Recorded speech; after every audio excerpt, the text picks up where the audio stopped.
Didik TV KPM. Baik, masih lagi menyaksikan Mendengar Atas bersama dengan saya Akmal Nazri dan juga cikgu kita, Cikgu Farida. Baik cikgu, untuk kali ini cikgu nak kongsikan apa pula dengan murid-murid? Silakan. Okey, untuk kali ini cikgu nak kongsikan tentang fuse. Okey. Okey, kita pergi ke slide ya. Boleh cikgu? Okey, kita ingat semula jenis fuse yang telah murid pelajari. Okey, kalau nampak dekat sini ada tulis 5 ampere, 13 ampere. Okey, saya kongsikan gambar seterusnya. Okey, yang ini pula adalah jernih. Okey, kemudian ada juga yang tertera 63 ampere. Okey, dan seterusnya ini ada 6 ampere. Okey. Kalau nampak semua dalam bentuk silinder. Cartridge lah. Maksudnya mereka semua duduk dalam cartridge. Okey. Baik cikgu. Dan izinkan untuk saya bertanya, sebenarnya kalau saya dapat lihat tadi ada 5A, 13A, 63A kan? Dan juga yang jernih tu. Apa perbezaan antara fuse-fuse ni cikgu? Okey, sebenarnya yang membezakan antara fuse ni adalah had julat dia. Okey. Contoh katakan kat sini 5 ampere. Maksudnya dia membenarkan arus elektrik yang lalu pada badan dia sampai 5 ampere je. Jika lebih daripada itu, dia akan automatik memutuskan dia punya hubungan. Dia sebenarnya menyambungkan arus elektrik daripada point A ke point B. Okey. Tapi bila dah overload ataupun dah lebih limit dia, automatik dia akan memutuskan hubungan itulah, memutuskan litar tu. Kalau kurang tidak ada masalah lah kan? Tak ada masalah. Okey, sama juga kalau nampak 63 ampere, kebiasaannya digunakan dekat DB. Kita punya rumah yang kotak besar tu kan. Kat luar rumah selalunya lah kan? Dekat yang tak adalah luar rumah luar-luar. Tapi yang dekat pintu rumah kita tu. Distribution board tu. Yang ini betul ke cikgu?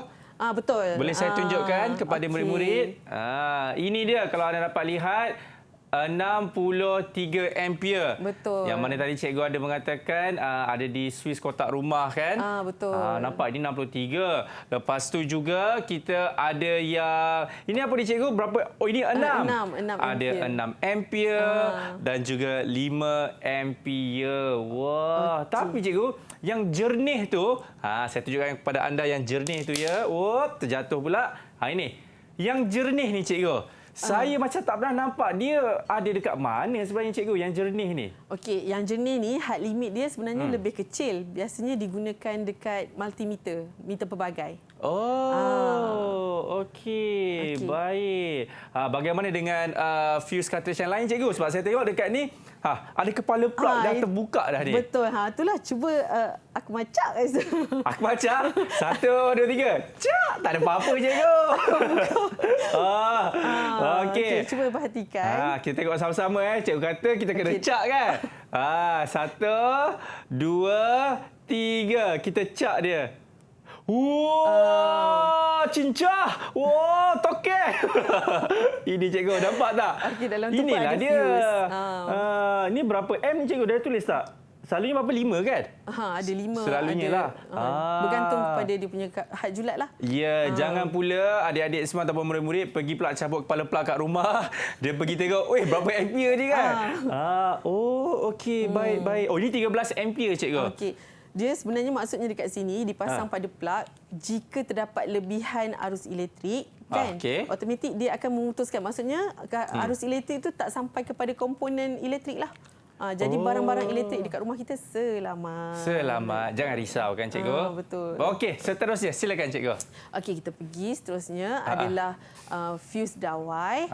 Okey, seterusnya dekat sini murid perlu tahu apakah fungsi fuse. Okey, fungsi fuse adalah mengawal arus elektrik berlebihan dengan cara memutuskan litar apabila perlu. Macam saya bagi tahu tadi, kalau contoh kata had limit dia adalah 5 ampere, tiba-tiba contoh biasa macam mana boleh jadi rosak dah kena apa? Kena elektrik. Kena panahan petir. Kan biasanya akan terdapat lebihan arus elektrik kan. Biasanya TV rumah aku rosak contoh. Okey. Jadi dekat situ itulah fungsi fuse tu.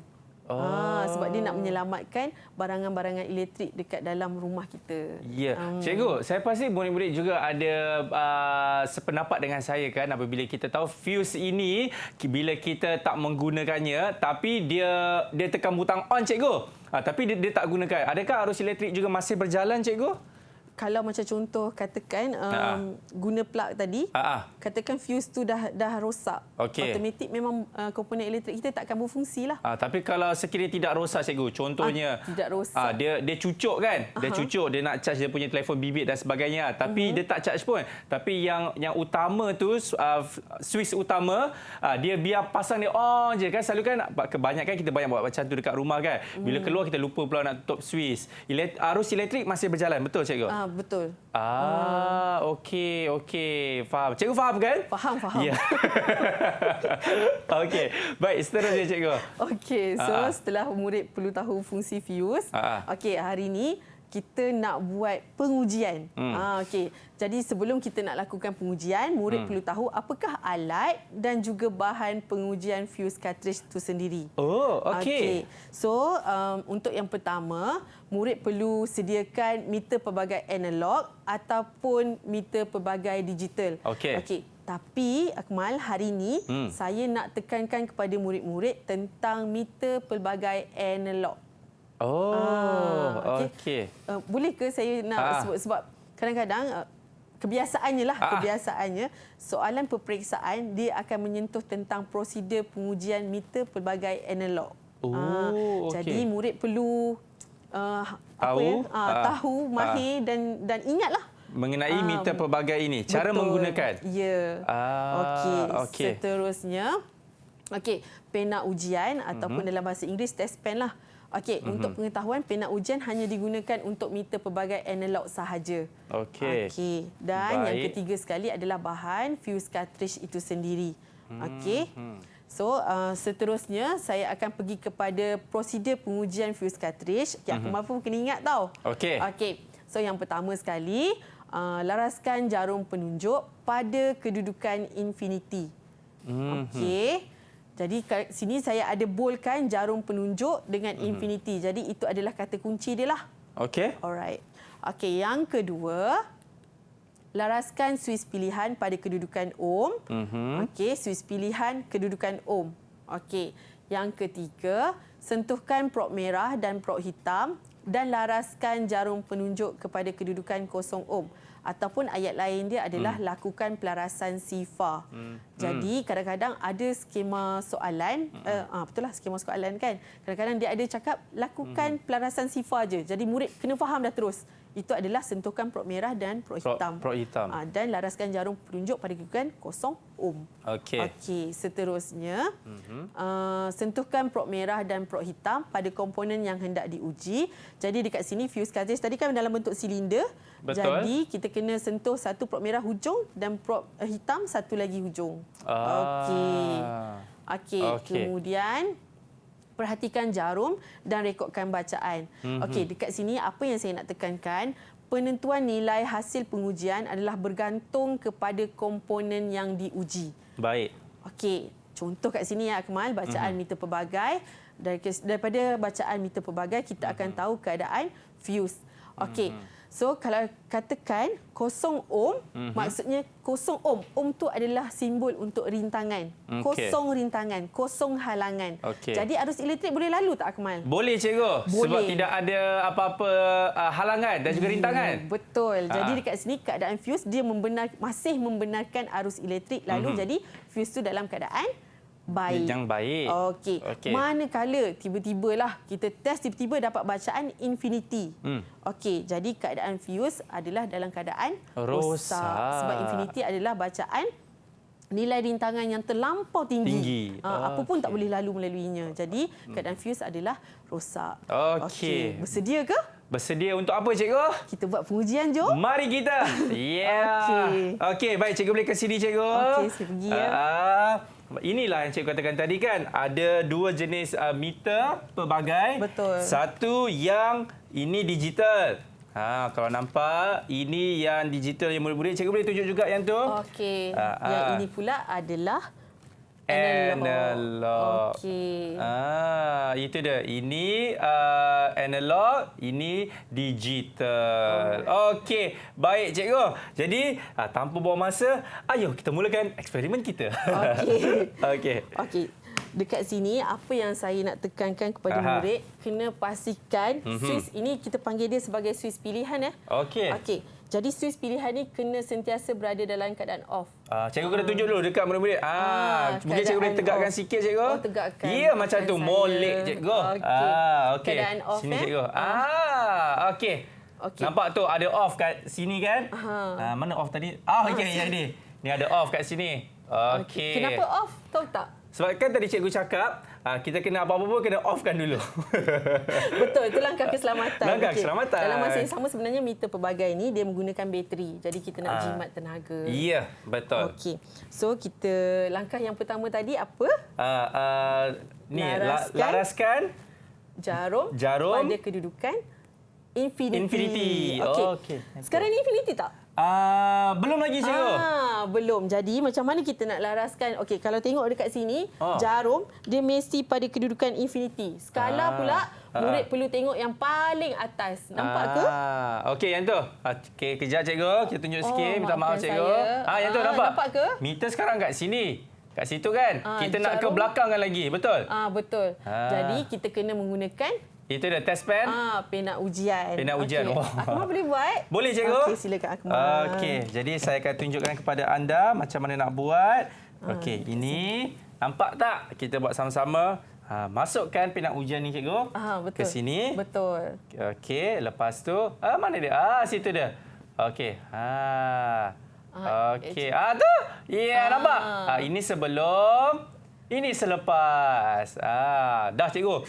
Dia dah sampai ke infinity and beyond. Akmal. Saya. Okey. Ke terlebih, cikgu? Itulah terlebih. Sebenarnya, Okey. kat sini murid perlu tahu untuk mendapatkan bacaan yang tepat, mata perlu sejajar dengan meter pelbagai. Okey, jadi cara Akmal ni salah. Maksudnya meter pelbagai ni kita kena letakkan dekat sini. Betul, cikgu? Tapi untuk nak bagi anda semua lihat macam mana caranya, saya terpaksa mengangkat seperti ini. Ini cara yang salah tau. Cara yang betul macam ini. Ingat ya murid-murid? Okey. Baik, seterusnya cikgu, saya dah ke infinity tu. Sekejap lagi sikit. Saya okey, dah. Okey. Tahu tak kenapa kena infinity? Sebab kalau tak infinity, cikgu, nanti rintangan tu kan bacaan pun tak Okey, betul. pandai. Okey, lepas tu langkah yang kedua adalah Swiss pilihan pada kedudukan ohm. Swiss pilihan pada kedudukan ohm. Okay. Yang inilah. Kita boleh pilih. Okey, memandangkan kita nak uji ni semata-mata fuse kan. Jarak yang dekat, kita boleh pilih julat yang kecil. So kalau Akmal nak pilih kali 10 pun boleh. Akmal nak pilih kali 1 pun boleh. Tak ada masalah. Suka hati Akmal. Okey, saya laraskan dulu Okey, saya laraskan dulu ke 10 lah, cikgu. Okey. Okey. So lepas kita dah laraskan pada kedudukan kali 10 ohm. Okey. Ini langkah kedua, betul? Betul. Yang mana kita kena laraskan ohm, betul, cikgu? Betul. Okey, dah. Okey, dah siap. Okey, dah siap. Langkah ketiga saya tahu, cikgu. Apa? Yang mana prop merah dan juga prop hitam, dia kena bersentuhan untuk kita nak uji dia punya, apa panggilnya tu? Jarum penunjuk pada kedudukan 0 ohm. Okey, mungkin cikgu boleh pegang untuk saya.